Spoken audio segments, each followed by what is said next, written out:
550 साल के बाद भव्य राम मंदिर का 22 जनवरी को शुभारंभ होने जा रहा है। वहीं दूसरी तरफ राहुल गांधी की भारत जोड़ो यात्रा के बाद अब लगातार न्याय यात्रा चल रही है, जिसकी तस्वीरें हम लगातार दिखा रहे हैं। इसी मुद्दे पर हमारे साथ बातचीत करने के लिए कांग्रेस के राज्यसभा सांसद राजमणि पटेल मौजूद हैं।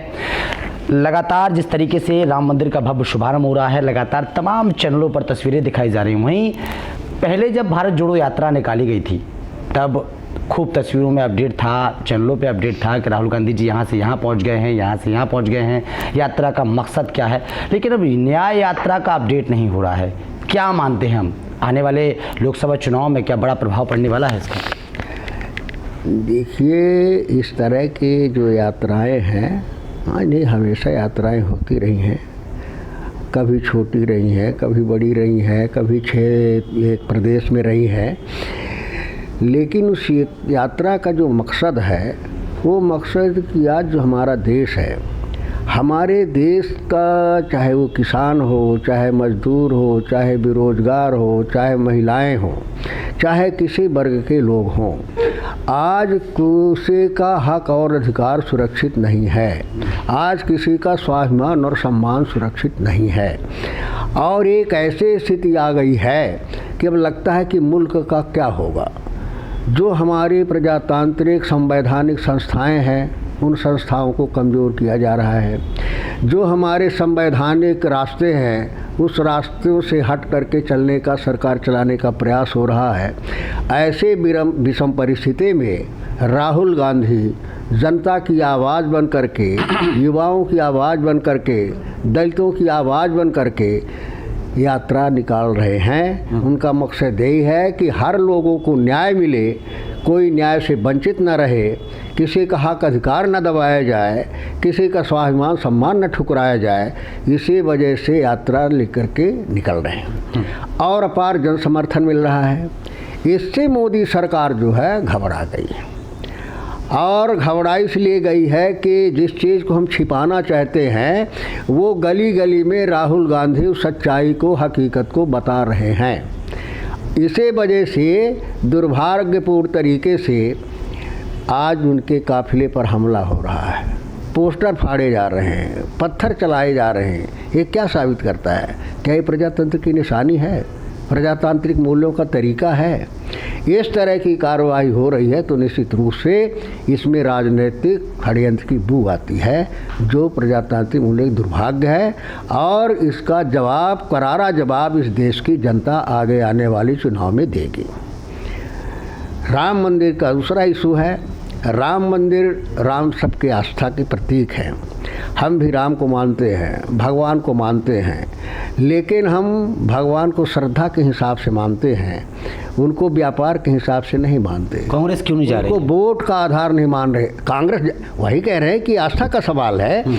ये सवाल जो है, क्या मंदिर में मोदी से पूछ करके जाएंगे कि कब जाना है? लेकिन निमंत्रण तो दिया। मोदी कहाँ दिया निमंत्रण? कौन सा निमंत्रण? एक तो निमंत्रण जो है, मोदी कौन होते हैं?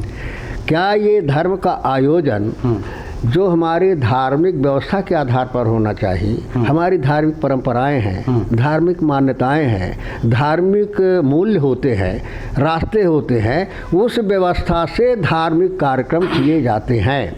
अगर मोदी जी और राजनीतिक लोग धर्म का ठेका ले ले, वही पूजा पाठ कराने लगे, वही सुदिन बताने लगे कि कब आना है कब नहीं आना है, वही ये तय करें कि प्राण प्रतिष्ठा का मुखिया कौन होगा, तो फिर धर्म कहाँ रह जाएगा? आपको क्यों लगता है कि भव्य राम मंदिर का शुभारंभ जो हो रहा है, ये वाकई में राजनीतिक मुद्दा बनाया जा रहा है? राजनीतिक मुद्दा बनाया नहीं जा रहा, राजनीतिक मुद्दा है, बनाया नहीं जा रहा है, राजनीतिक मुद्दा है।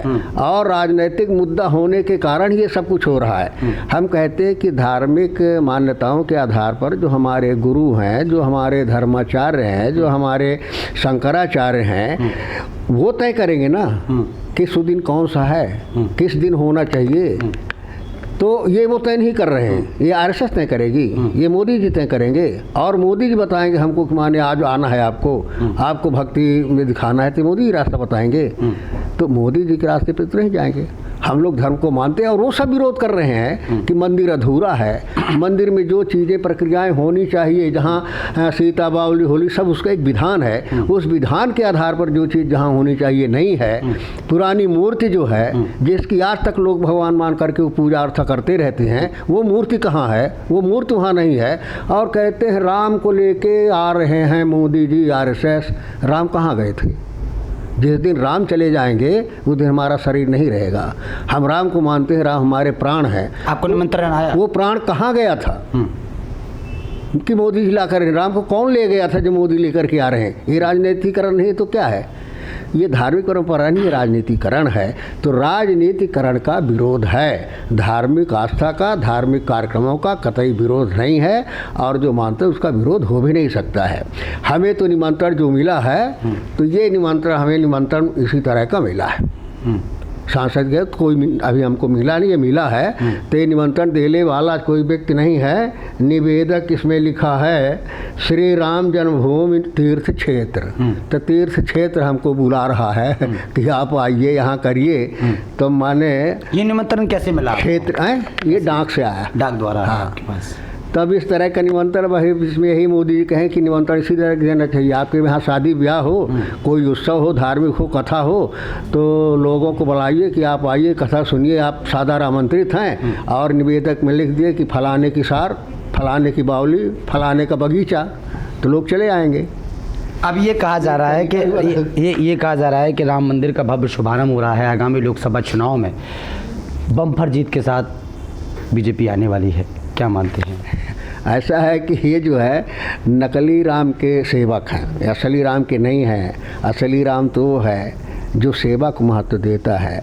असली राम वो है जो सबरी के जूठे बैर खार सकता है। असली राम वो है जो कहता है परहित सरिस धर्म नहीं भाई।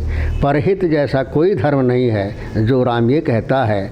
उस राम की आस्था तो सब करता है, लेकिन उस राम के विचारों को नहीं मानते, उसके विपरीत काम करते हैं, तो वो राम इनको फल नहीं देगा, उसका दुष्परिणाम देगा और इस सत्ता से हाथ धो बैठेंगे। आगामी लोकसभा चुनाव से पहले जो ये न्याय यात्रा है देश में कितना बदलाव लेके आने वाली है और आगामी लोकसभा चुनाव में कितना प्रभाव पड़ने वाला है? निश्चित रूप से उसका प्रभाव पड़ेगा। जन जन के बीच में राहुल जा रहे हैं। सच्चाई है, सच्चाई यात्रा का सवाल नहीं है। असर जो होता है सच्चाई का होता है, ईमानदारी का होता है, जनता की भावनाओं का होता है, जनता के दुख दर्द का होता है, जनता की पीड़ा का होता है, जनता की आह का होता है। आज निश्चित रूप से जिस चीज़ को लेकर के राहुल गांधी घूम रहे हैं, लोगों में जागृति आ रही, चेतना आ रही है। वो लोग समझ रहे हैं कि हमारा शोषण कहाँ हुआ, किस तरह से हमारा दलित का, बैकवर्ड का, आरक्षण का, जिसका हक अधिकार दबाया जा रहा है, उसका स्वाभिमान और सम्मान कुचला जा रहा है। तो उसकी आह कहाँ जाएगी? उसमें बहुत दिन तक सत्ता नहीं चल सकती है। 5 राज्यों के चुनाव से पहले भी राहुल गांधी जी की भारत जोड़ो यात्रा जब चल रही थी तो कहीं ना कहीं बीजेपी की बम्पर जीत 3 राज्यों में हुई, कांग्रेस की हार हुई, इसको क्या मानते हैं? देखिए, उसका विश्लेषण किया जाए तो ऐसा कुछ नहीं है। वोट देखा जाए तो वोट कांग्रेस को ज़्यादा मिले, बीजेपी को कम मिले। जीती तो बीजेपी। हाँ, तो वही नहीं कह रहे हैं कि जीत हार का जो चक्कर सीटों की, उससे जीत बीजेपी की हुई है। लेकिन वो धर्मांधता के भाव में जो लोगों को सदियों से छल रहे थे, उसमें उनको थोड़ी सफलता मिली, थोड़ी कमी रह गई थी। लोकसभा में पूरी हो जाएगी, साफ हो जाएंगे। मतलब साफ हो रहे हैं बिल्कुल, क्योंकि ये चुनाव ये साबित करेगा कि संविधान रहेगा कि नहीं रहेगा, जनतंत्र रहेगा कि नहीं रहेगा, गरीब को वोट का हक अधिकार रहेगा कि नहीं रहेगा। ये चुनाव तय करने वाला है। इस वजह से संविधान की तनी कम अवस्था नहीं हुई है, देश की तनी कम अवस्था नहीं हुई है, प्रजातांत्रिक मूल्यों की तनी कम अवस्था नहीं हुई है कि 24 में जो है वो समाप्त हो जाए और मोदी जीत जाए। इतनी मीटिंग होने के बाद पीएम घोषित क्यों नहीं कर रहे हैं? पीएम कैंडिडेट क्यों नहीं बता रहे हैं? ये तो पीएम घोषित करना हम कब करें, कब बैठेंगे, क्या करेंगे, इसमें क्या लेना देना है किसी को?